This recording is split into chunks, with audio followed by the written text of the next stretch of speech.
Welcome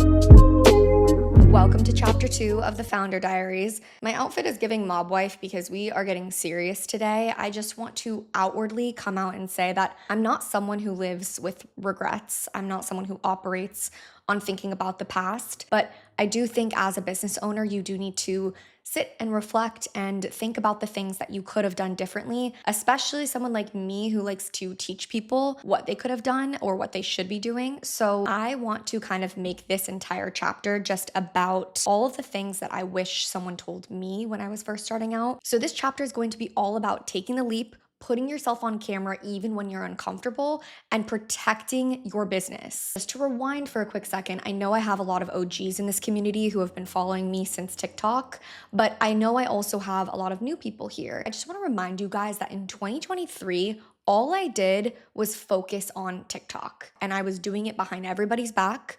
I was extremely embarrassed and cringe, and I tried to hide it from literally every single person that I know. So keep that one in mind. And then the other thing that I want you to keep in mind is that I started Social School way back in 2023 as well. And again, I have regrets on this as well, but I want you to think about the fact that in chapter 1, I said that I started it without doing that much research on the name. So keep those two things in mind because those are things that I'm going to go into in this chapter. I wish that I could look at every single one of you in the eye directly and tell you that feeling embarrassed or feeling cringe about putting yourself out there or taking the leap is the biggest waste of energy that you could possibly have. I don't operate on just thinking about the regrets I have, but I do regret the amount of time that I wasted thinking about and overthinking my content and who's watching and who's looking and who's judging. It's just literally the biggest time suck and the biggest energy suck. I wish I could shake people to be like, this doesn't matter. This is all in your head. It doesn't matter. It's funny because I think about how I posted on TikTok because I felt like it was an endless abyss of content and not one of my friends was going to see my content. So I felt like I was like very hidden and tucked away and I felt more comfortable there. But if I could tell you to your face one thing, it's that you are going to go through this process of being a founder, of being a baby CEO, of being a content creator, and you are going to lose friends, or you're going to very much see who your true friends are. And it is a blessing. It is the biggest gift you're going to have when you put yourself out there on camera and you start to push yourself out of your comfort zone and there are people around you who unconditionally support you and then there are other people who are judging you from afar. That is when you can start to see who's in your corner, who's going to be there for you when you do become successful, and who you're never going to want in your life, whose energy was dragging you down from the beginning. So if you're someone who's uncomfortable on camera, if you're someone who's letting your perfectionism get in the way, if you're someone who's worried about the people from high school who still follow you or college who still follow you, or you're worried about clients seeing you post and seeing you do your own thing and getting upset, I really want to share some reminders with you because I think it could really help and it's something that I wish someone told me sooner. First things first, 99% of people are uncomfortable speaking to the camera. If you are in the 1% of people who are extremely comfortable in front of the camera, amazing, good for you. You are genuinely blessed for being that way, but so many people are so uncomfortable on camera. And something I don't talk about on my Instagram or my TikTok is how I really got started. And I remember being in my apartment. I had a roommate at the time and I would film whenever she was gone. I was so uncomfortable. I had to just psych myself up because again, I was doing this for 8 years for social media management for other people. And I was very comfortable being on the opposite side of the camera, taking photos and videos of other people. So it's a really weird switch that you have to make, and it does take a mental shift. And I remember the day that I figured out my trigger and my mental shift that snapped me out of it. And it was, okay, if I can show up on camera and share my advice and my knowledge with my community, and if one person can walk away with something, knowing something that they didn't know, or feeling educated or inspired by something that I said, that was worth it enough for me to continue to show up. Even if I only got a few views or a few comments, I remember being like, okay, it's resonating with people. And I shifted my perspective to nitpicking about myself and nitpicking about what I looked like and what I was saying to how can I just show up and help someone and make it about them. I remember making that mental shift of like, this is not about me, it's about my community, it's about other people, was really what helped me because my perfectionism was getting in the way, to be completely honest. I was really hard on myself in the beginning and I felt just shy and nervous, and like thinking about it is like making my palms sweaty, like thinking about that moment of me sitting in my dark apartment just uncomfortable, wondering if my roommate was going to walk in on me. That was a really weird time. So that shift is what really helped me, and I know that you can find your shift that's going to snap you out of it. Number 2, if you are someone who's sitting there being like, but I'm a perfectionist and I'm letting that get in the way. I want my feed to look a certain way. I want to look a certain way. I want to come off a certain way. You are literally holding yourself back. I don't know who needs to hear this. I think a lot of people need to hear this. You are holding yourself back. The perfectionism, overthinking, the nitpicking, it's something that you will regret a year from now when everybody else has started around you and you are still in the same place because you are petrified of not being perfect. Let me tell you something, perfect doesn't exist. You just have to start. A year from now, you are going to wish that you did not let vanity stand in the way of your potential. Okay, the third one is a little bit of a tricky one because the idea of your clients seeing your content and getting upset at the fact that you are putting yourself out there and taking the leap and doing something for yourself is something that I personally also struggled with. At the time that I started TikTok, I did have a multitude of clients. I honestly remember thinking, oh my God, they're not going to support me. And I actually heard through the grapevine that they didn't.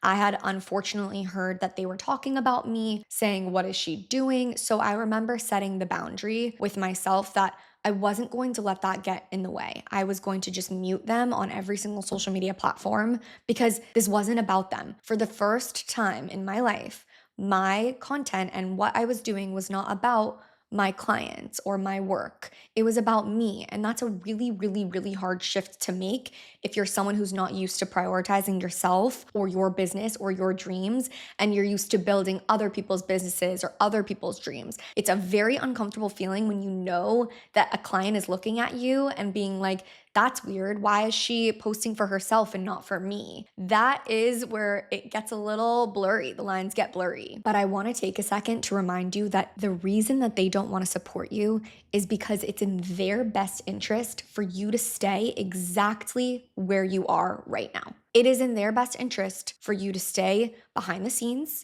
for nobody to know who you are, and for you to stay working for them, building their brand presence, their bank account. It's hard to say that. Not every client is going to be like that, by the way. You might have the miracle client who is super supportive. I did have a client who was extremely supportive, and I remember being like, wow, I will never forget how kind and amazing she was. Other clients, they just want you to stay where that you are because it's in their best interest for you to do so. So you need to keep that in mind. And then if you are at a place where you're ready to eventually take the leap, don't leave them in the dark. Having a conversation, an open conversation about how your goals have shifted and how you are going to focus on yourself, it's something that is uncomfortable to have, but it's really necessary. And it's always better to be upfront with your clients rather than leave them hanging, trying to find someone else to replace you at the end of the day. So that is something to keep in mind as well. I also wish that I could tell you directly to not pour your heart and soul and your time and energy into just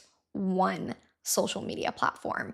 It is something that till this day I think about because I'm like, wow, I was in 2023 building my TikTok account, I had gotten to over 150,000 followers. And around February of 2024, I remember looking at my Instagram and being like, okay, I have 3,000 followers on Instagram. Like, I'm gonna have to start from scratch on Instagram now. Whereas if I was more okay with people seeing me and wasn't paralyzed by being judged by other people, I would have been able to grow both my TikTok and my Instagram simultaneously, which is what I always recommend. I always recommend having two platforms and putting the most energy into building them and bridging your audience over to each one. That is how you strategically do it. That is not how I did it. And I wish I did. I would have saved myself so much time, so much energy. And I basically had to look at myself and be like, okay, well, 2024 is my year of Instagram. So that is where I started.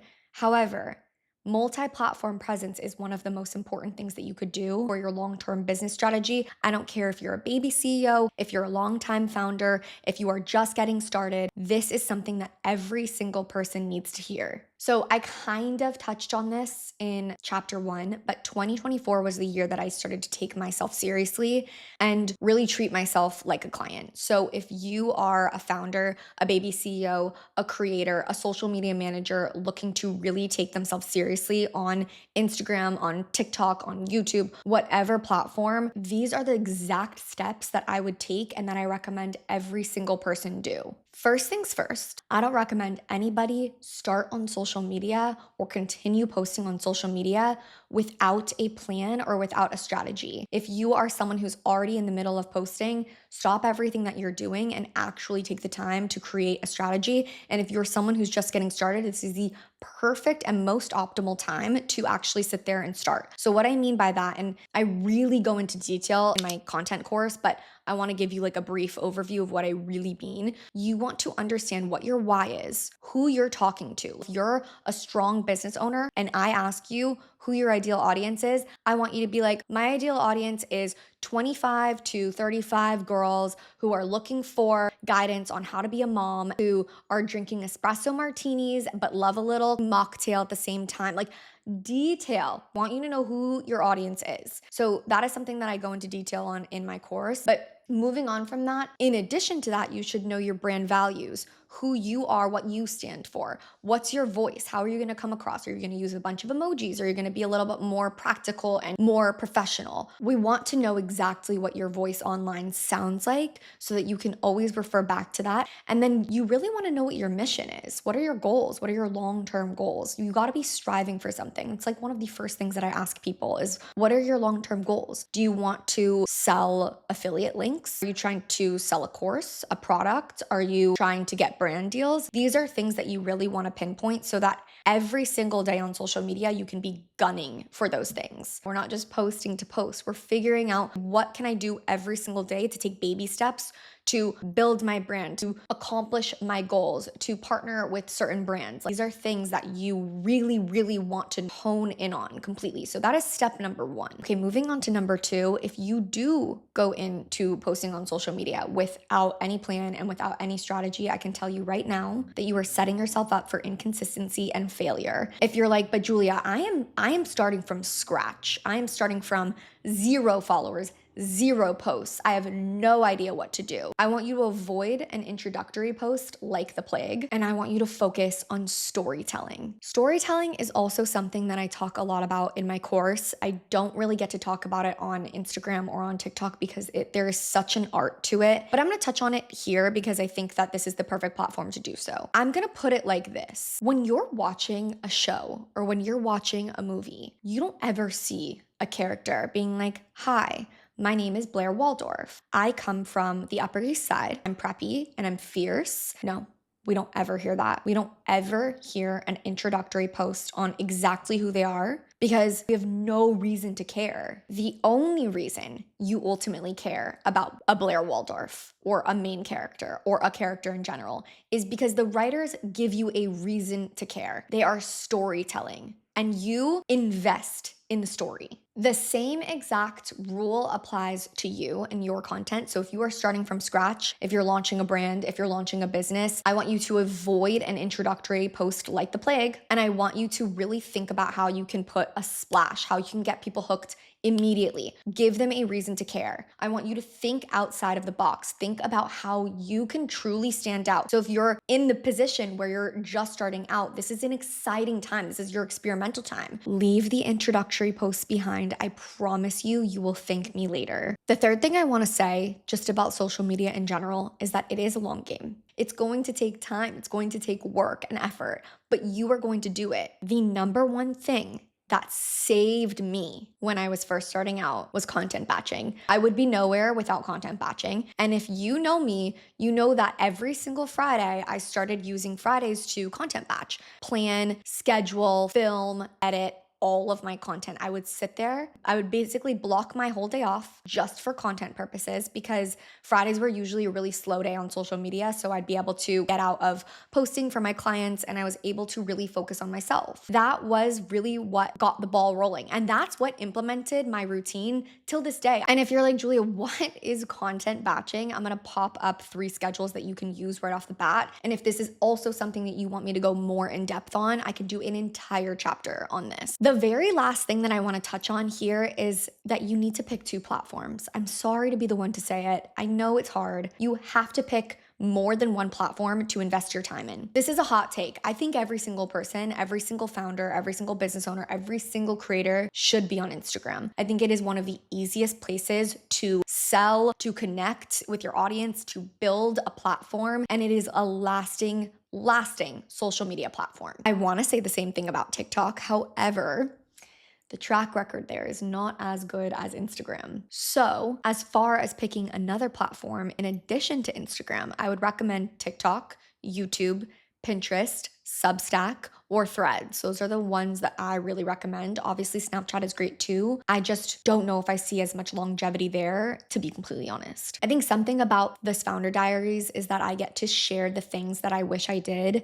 I think sharing my mistakes and sharing my quote unquote regrets is something that is invaluable, because no one looked at me and told me any of this. I really had to figure it all out by myself. That is the exact opposite experience that I want you to have. So that is why I want to set you up. But now I want to go into a story of my own that I have literally never shared, and this is tea.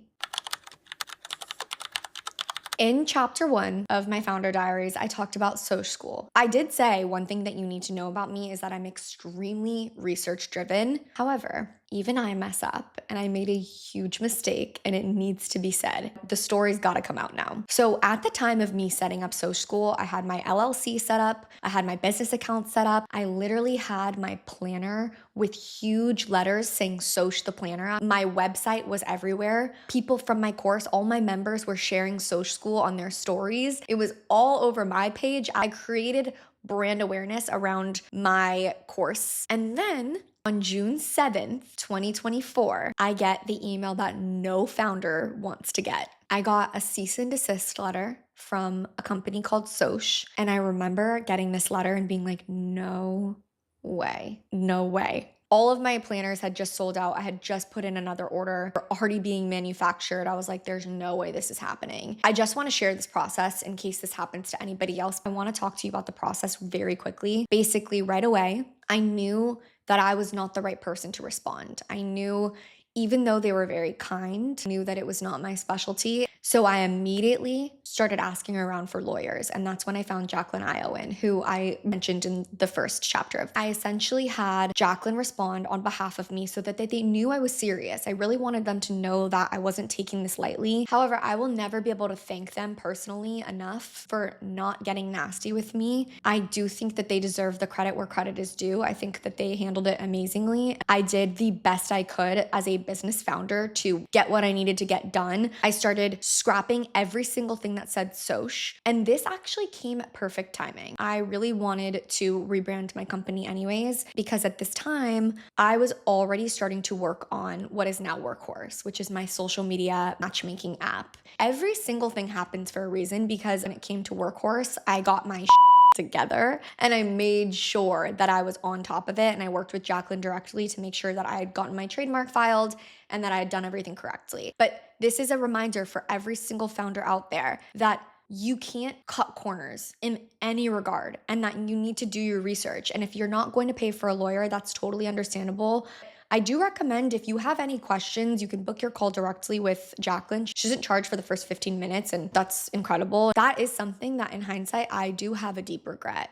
Because again, it's something that no one told me about. No one held my hand, and I don't think anybody's hand is being held here either. So I think we're all a community of entrepreneurs and who are extremely fiercely independent. That's an amazing personality trait on one hand, but at the other hand, like, we can't juggle everything even though we want to, we can't. So I think this is where your reality check, or where I'm hoping a reality check, can come in, because I certainly needed one myself. I'm someone who is hyper organized. I'm hyper hyper independent, I'm hyper organized. When you're running a business, you also have to embrace these parts and be okay and give yourself a little more grace. So that is what I'm kind of hoping to impart on you in this chapter. And I love that we're at the very beginning of this journey and just at the beginning of all these topics, because at the end of the day, what I talk about in the next chapter, in chapter 3, I'm actually going to let the comments dictate, because I just threw a lot at you. I threw storytelling, I threw content batching schedules, I threw productivity, legal matters. I talked about gaining confidence on camera. Like, I talked about so much in this one that I really want the next chapter to be dedicated to whatever stood out to you the most. I want you to pick the next topic, because I said this before in the last chapter that this is our diary together. We are all a group of founders, and these are things that I don't share a lot about. So I will be scrolling through the comments to see what you want to hear more about. And as always, I really would love to hear about your business too. I'd love to hear what part of the journey that you guys are on, and if you're willing to share anything about your business, links to your business. Like, I would love to know more about what you guys are doing, seeing how I could support you.